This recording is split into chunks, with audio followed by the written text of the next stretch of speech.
Thanks very much. I've only got 20 seconds, so I've got to start quickly. I want to try and draw a very simple analogy between the university and the issue of sustainability. I think there's a simple but important message that I'll try and get across, just one simple message, but I'll start big. I want to sort of draw some themes together about the nature of the human condition. I think sustainability is going to be one of the biggest themes that humanity has considered in some time, and I'm going to point out the role of the university in that position. But let's just do some background. 4 billion years ago, Earth forms. 3.5 billion years ago, life forms. 500 million years ago, there's abundant algal growth in shallow seas, the origin of oil. And 300 million years ago, many carboniferous forests, the origins of coal. Humans came onto the scene about 1 million years ago. Modern humans appeared about 200,000 years ago. 30,000 years ago, the earliest known cave art, and 200 years ago, the Industrial Revolution. I want to point to the fact that we are a species of animal. We don't often think about that, but we are. And as a result of the Industrial Revolution and the use of those carboniferous forests and the algal reserves, we've been able to peak in our human population. But peaking is not always a good thing because it reminds us of boom and bust cycles that other animals experience. The question is, how will we respond to that essentially animal situation? 98% of all species that have ever existed are now extinct. And nature doesn't care, so why should we? What is our response to our situatedness as an animal species? It may well be that we should just accept the fact that we will go extinct. That might be what will happen to us. But a lot of people think that humans are somehow essentially different. Whether we are essentially different is an interesting philosophical question. But some people would like to question the natural role that we have in the world. What is it about humanity that marks us out as different, if indeed anything does?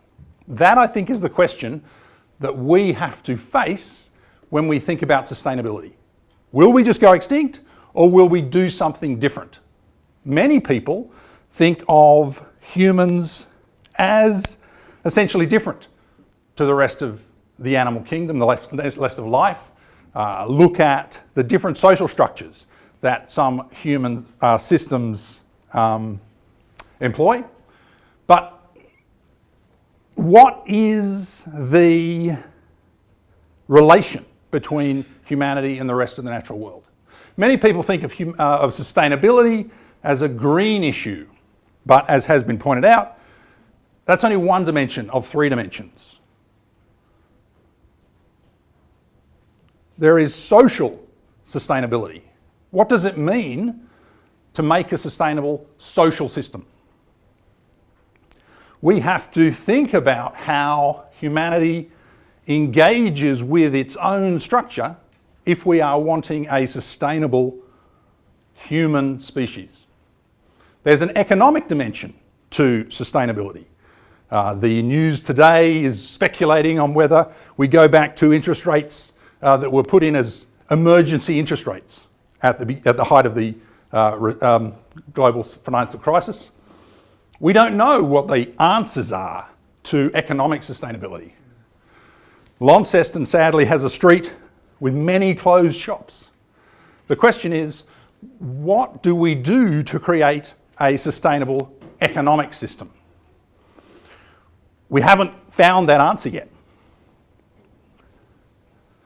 Here's another percentage.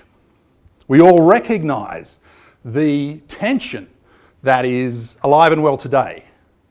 What are we going to do to resolve the social sustainability that is facing the other 99%? Presumably there's an economic solution to that problem.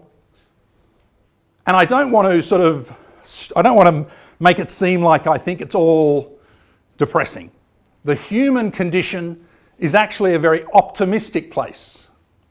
We are able to find solutions, but we do need to find them. Here's a quote from Mahatma Gandhi when asked if, after independence, India would attain British standards of living. It took Britain half the resources of the planet to achieve its prosperity. How many planets will a country like India require? Now that's a question for economic sustainability, social sustainability, and also environmental sustainability. What's the role of universities in all this? And I want to use a simple analogy. What was one of the roles of the first universities? And Ingo, philosophers among us, please forgive the simplifications I'm about to make. One of the most important things the first universities did was to try and understand the philosophy of Aristotle, because the philosophy of Aristotle and other ancient Greeks had been lost to the West during the Dark Ages. I think sustainability is exactly the same role.